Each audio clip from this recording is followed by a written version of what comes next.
বৰ্তমান ভাৰতবৰ্ষৰ চাৰিসীমাৰ বাহিৰত জন্মগ্ৰহণ কৰা ভাৰতৰ প্ৰথমজন প্ৰধানমন্ত্ৰী কোন? উত্তৰ হৈছে ইন্দ্ৰ কুমাৰ গুজৰাল।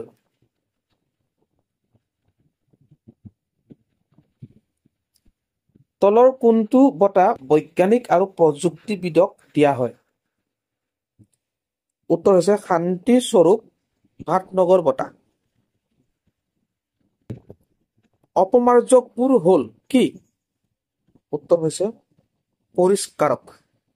পৰিষ্কাৰ কৰা।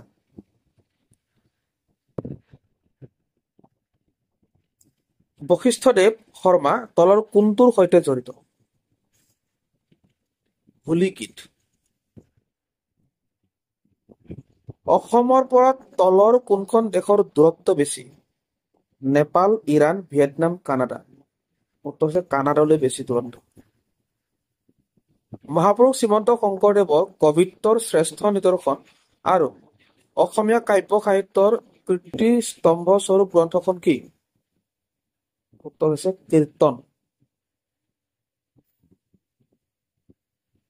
অসমৰ আটাইতকৈ পুৰণি তেল শোধনাগাৰ কোনটো?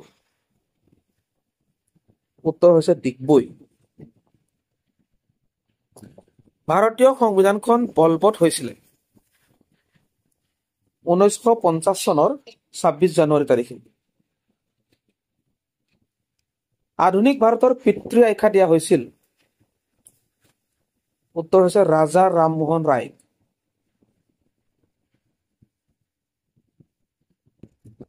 মহাত্মা গান্ধীৰ আত্মজীৱনী মোৰ সত্য অন্বেষণৰ কাহিনী তলৰ কোনগৰাকী ব্যক্তিয়ে অসমীয়ালৈ অনুবাদ কৰিছিল? উত্তৰ হৈছে অমিয় কুমাৰ দাস। ভাৰতৰ কোনগৰাকী ক্ৰীড়াবিদে প্ৰথম ভাৰত ৰত্ন বঁটা লাভ কৰে? উত্তৰ হৈছে শচীন তেণ্ডুলকাৰ। আহোম সম্প্ৰদায়ৰ বিবাহ প্ৰথাক কি নামেৰে জনা যায়? উত্তৰ হৈছে চকলং বুলি জনা যায়। তলৰ কোনটো বিত্তীয় অনুষ্ঠানৰ মুখ্য কাম কৃষি আৰু গ্ৰামীণ উন্নয়নত অৰ্থ সাহায্য কৰা? উত্তৰ হৈছে নাবাৰ্ড।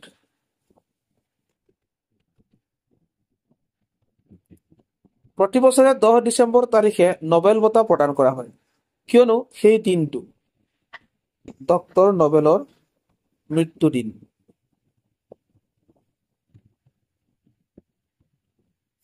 শ্ৰীমন্ত শংকৰদেৱৰ শিক্ষাগুৰু কোন আছিল? উত্তৰ হৈছে মহেন্দ্ৰ কন্দলী। স্বাধীন ভাৰতবৰ্ষৰ প্ৰথম সাধাৰণ নিৰ্বাচনৰ প্ৰথম ভোটাৰজন কোন আছিলে? উত্তৰ হৈছে শ্যাম সুন্দৰ নেগী।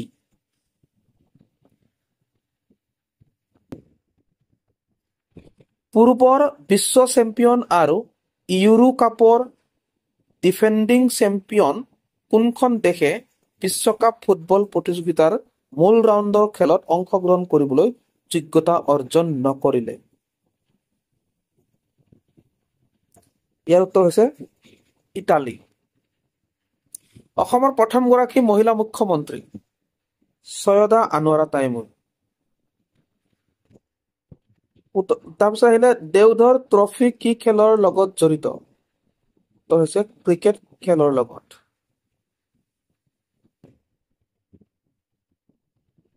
যি ধেমালি নুবুজে তেওঁৰ লগত ধেমালি নকৰিবা শীৰ্ষক বাক্যটোৰ সঁফুৰাৰ কোনটো শিতানৰ লগত জড়িত? মহাদুষ্টৰ দুষ্ট বুদ্ধি। ব্ৰিটিছে ভাৰতবৰ্ষৰ কোন ঠাইত প্ৰথম বিশ্ববিদ্যালয় স্থাপন কৰিছিল? উত্তৰ হৈছে কলিকতাত। কোনটো পৰিবহন প্ৰতিষ্ঠানৰ প্ৰতীক চিহ্নত গড়ৰ ছবি অংকিত আছে? ASTC। কিহৰ উপস্থিতিৰ বাবে সূৰ্যৰ পৰা প্ৰায় একে দূৰত্বত থকা স্বত্বেও পৃথিৱীৰ গড় উষ্ণতা চন্দ্ৰতকৈ বেছি? উত্তৰ হৈছে বায়ু। কোনটো দূৰসংযোগ কোম্পানীয়ে ভাৰতবৰ্ষত প্ৰথম 5G সেৱা আগবঢ়াইছে? উত্তৰ হৈছে এয়াৰটেল। বছৰৰ কোন দুটা দিনত সূৰ্যৰ অৱস্থিতি বিষুৱৰেখাৰ ওপৰত থাকে? উত্তৰ হৈছে 21 মাৰ্চ আৰু 21 ছেপ্টেম্বৰ।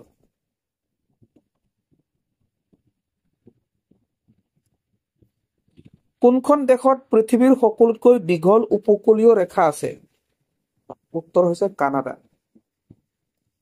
মঘাই বোলে ঢোলৰ মাত শীৰ্ষক অসমীয়া গীতটোৰ কবিজনৰ নাম কি? লোকনাথ গোস্বামী। কোনখন ৰাজ্যত অলপতে ভাৰতৰ সন্মানীয় প্ৰধানমন্ত্ৰীয়ে চিতাবাঘ পুনৰ সংস্থাপনৰ আৰম্ভণি কৰিছে? উত্তৰ হৈছে মধ্যপ্ৰদেশ। কালিয়ান এমবাপেই 2022 চনত কাটাৰ বিশ্বকাপ ফুটবলৰ সময়ত কোনটো ক্লাবৰ হৈ খেলিছিল? Paris Saint Germain. বাৰীৰ ভিতৰৰ পুখুৰী এটা সিঁচিলেও 8-10টা মানুহক শিঙিয়ে বিন্ধে। এখন ৰণত 8-10 হাজাৰ মানুহ মৰিবই, তাকনো কিয় স্বৰ্গদেউক জনাব লাগে? এই অপ্ত বাক্যটো কোনখন ৰণৰ সৈতে জড়িত? হৈছে আলাবৈ ৰণৰ সৈতে জড়িত।